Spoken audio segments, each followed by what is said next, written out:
भारत की सबसे लंबी नदी है गंगा, जिसकी लंबाई 2525 किलोमीटर है। बात करें इसके उद्गम की तो सबसे पहले बद्रीनाथ से निकलती है विष्णु गंगा और नीति पास से धौली गंगा, जो विष्णुप्रयाग में एक दूसरे से मिलती है और यहीं से जन्म लेती है। अलकनंदा जो आगे चलकर नंदप्रयाग में नंदाकिनी से मिलती है। इसके बाद कर्णप्रयाग में पिंडर नदी गंगा नदी से मिलती है। फिर रुद्रप्रयाग में अलकनंदा केदारनाथ से निकली हुई मंदाकिनी से मिलती है। अलकनंदा आगे का सफर जारी रखती है। फिर देवप्रयाग में गंगोत्री से निकली हुई भागीरथी नदी से मिलती है और यहीं से जन्म लेती है पवित्र गंगा। इसके बाद गंगा नदी हरिद्वार में मैदानी भाग में प्रवेश करती है। उत्तराखंड से निकलने के बाद उत्तर प्रदेश में अपना सबसे लंबा सफर तय करते हुए बिहार, उसके बाद झारखंड और फिर पश्चिम बंगाल से होते हुए बांग्लादेश में प्रवेश करती है। पश्चिम बंगाल में फरक्का नामक स्थान पर गंगा नदी दो भागों में बंट जाती है। पश्चिम बंगाल वाले भाग को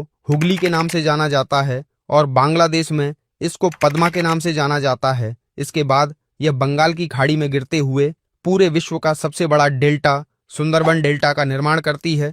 दोस्तों, बात करें इसकी सहायक नदियों की तो उत्तर से मिलती है रामगंगा, गोमती, घाघरा, गंडक और कोसी, और दक्षिण से मिलती है यमुना नदी, और गंगा में मिलने से पहले यमुना में मिलती है चंबल, सिंध, बेतवा और केन। ये चारों नदियां यमुना नदी में मिलती हैं और सोन नदी सीधे गंगा नदी में मिलती है। इसके बाद दामोदर नदी हुगली नदी में मिल जाती है। इसके अलावा गंगा नदी के बारे में आप और क्या जानते हो, हमें कमेंट करके जरूर बताना।